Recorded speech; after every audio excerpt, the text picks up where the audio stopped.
Dengarlah kicau burung-burung bernyanyi, menyambut mentari pagi, indah dan berseri. Baru pergi dengan curi baru 1.5 juta, menang dia ikan orang curi tak?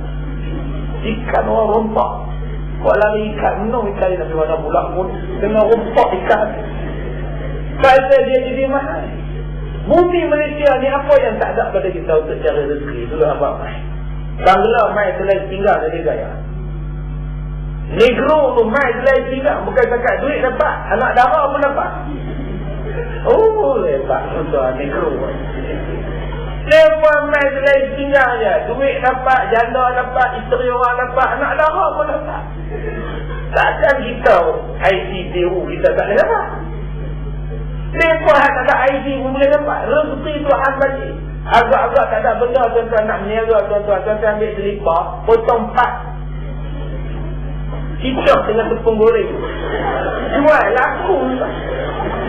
Orang beli. Lain macam lihat cicak dengan kong. InsyaAllah, jangan buat benda haram juga.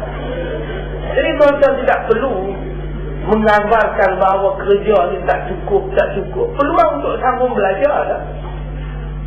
Kita berada pada satu tahap. Peluang untuk sambung belajar silakan.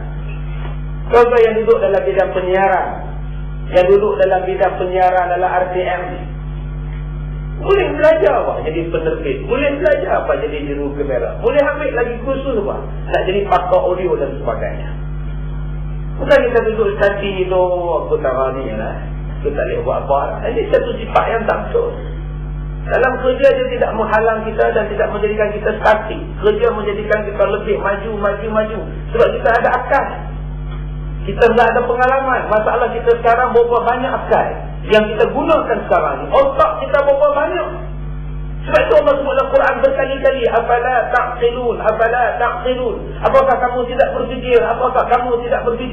Allah Ta'ala menyuruh kita berfikir. Kita sebut bahawa ni di Taman Masjid Muhibbah, Taman Muhibbah Masjid Solihin, tentang manusia terbang. Saya sebut pada 2 minggu lepas. Seminggu lepas saya sebut keluar apa yang saya cakap dalam surat Allah, bahawa manusia boleh terbang menggunakan roket, boleh naik terbang jalan sendiri. Harga enjin tu RM285,000. Bila akal manusia berfikir, dia kata, sampai bila aku nak jam ni? Sampai bila duduk di Kuala Lumpur, duduk di Pulau Pinang, jalan jam teruk. Saya nak ceramah daripada Ampang, nak pergi ceramah di Zoo Negara 1.5 jam baru sampai. 1.5 jam lalas tak sampai ceramah. Ustaz, tak mana ni? Tak mana apa, berak pun tak boleh jam. So, fikir ni kalau lah aku boleh terbang. Bila kita berfikir, bila kita menghadapi satu masalah, itulah otak berfikir. Kalau lah aku boleh terbang, akhirnya dia dah buatlah satu roket, dia boleh terbang. Lepas ni tuan-tuan seronok ustaz pergi ceramah terbang. Tuan-tuan pergi kerja RTM ni pun main terbang. Relax, buah semua terbang, cik Jableng terbang, relax, Mak Ngah pun terbang. Mak Ngah main lebar ni, Mak Ngah terbang lah roket. Nak landing tak mesti masuk dalam bumbu. Tuan-tuan kita kena buat daripada pemikiran ini lah. Inilah sebabnya kita suruh berfikir. Universiti yang terbaik universiti apa? Universiti yang paling banyak peruntukannya yang diberikan untuk buat research, buat R&D, yang paling banyak peruntukan untuk R&D, makna itulah universiti terbaik. Diberinya peluang untuk buat perencanaan, diberinya orang kajian, diberinya orang untuk mengkaji satu benda dan membangunkan satu benda. Ini satu benda kerja ni benda yang makin meningkat. Dia tidak menjadi statik. Bila kita fikirkan bahawa kerja itu dia akan berkembang, maka manusia mempunyai sangat banyak peluang untuk semakin maju, mempunyai semakin banyak peluang untuk dia mencari rezeki yang lebih. Kerana apa? Kerana manusia sentiasa memerlukan perkembangan otak. Perkembangan otak bermakna rezeki untuk manusia. Kalaulah tuan-tuan menjadi manusia yang berfikir, jadi manusia yang kreatif mindanya, yang terbuka mindanya, Masya Allah, hebat tuan-tuan, hebat. Tapi masalah kita, zaman di kalangan kita yang bila dapat kerja saja. Bila jadi cikgu saja. Dia tidak mau menggunakan satu kaedah, merangka, mencipta satu kaedah bagaimana nak gaji orang faham. Kita kena buat. Kalau kita jadi cikgu, kita ada pengalaman macam mana nak mengajar budak-budak ni matematik supaya senang faham. Kita sendiri boleh rangka formula, cipta satu formula. Sekarang jadi apa?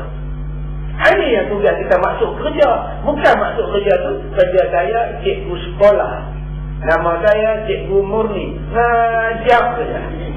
Dapat gaji ku balik, ikut tahu ku beranak. Di sekolah ku bawa gelang kahwin, ada rezeki ku pergi Mekah.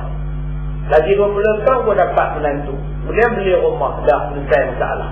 Tak, cikgu bukan cakap macam itu. Cikgu kena fikir macam mana nak kaji formula, macam mana nak buat formula.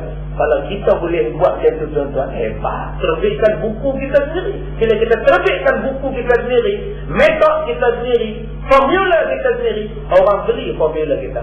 Kita jual formula kita, kita jadi apa? Orang lain jadi senang, kita pun jadi senang. Kalau kita guru sastra, kita buat buku, kita buat novel. Novel kita sekarang dipakai oleh Kementerian Pelajaran. Diajar untuk orang yang ambil sastra. Diajar di sekolah-sekolah. Berapa banyak dapat?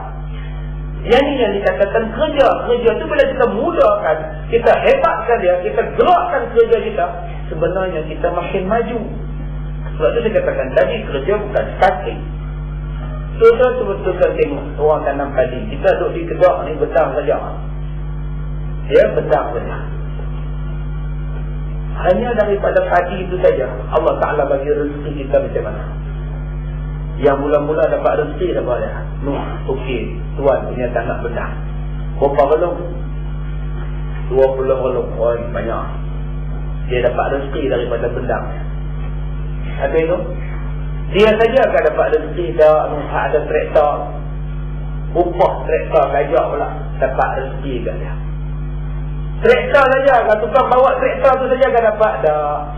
Hak jual traktor, yang jual traktor, yang repair traktor, yang jual tayar traktor, dia dapat rezeki daripada benang.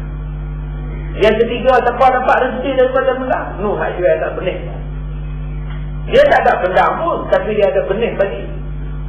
Dia ada benih anak padi, dia jual tu. Ada setengah orang tak ada benang pun, tapi dia cari rezeki. Dia buat racun.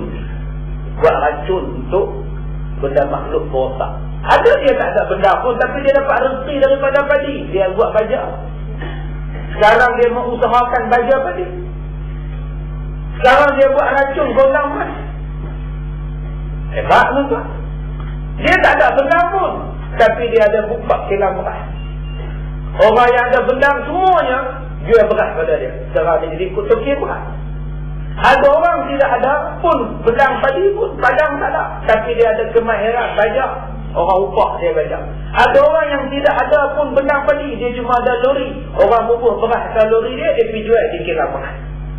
Ada orang yang dapat rezeki daripada beras, dia tak pernah pun masuk kaki dia dalam benang, tapi dia dapat rezeki sebab dia terima lori beras.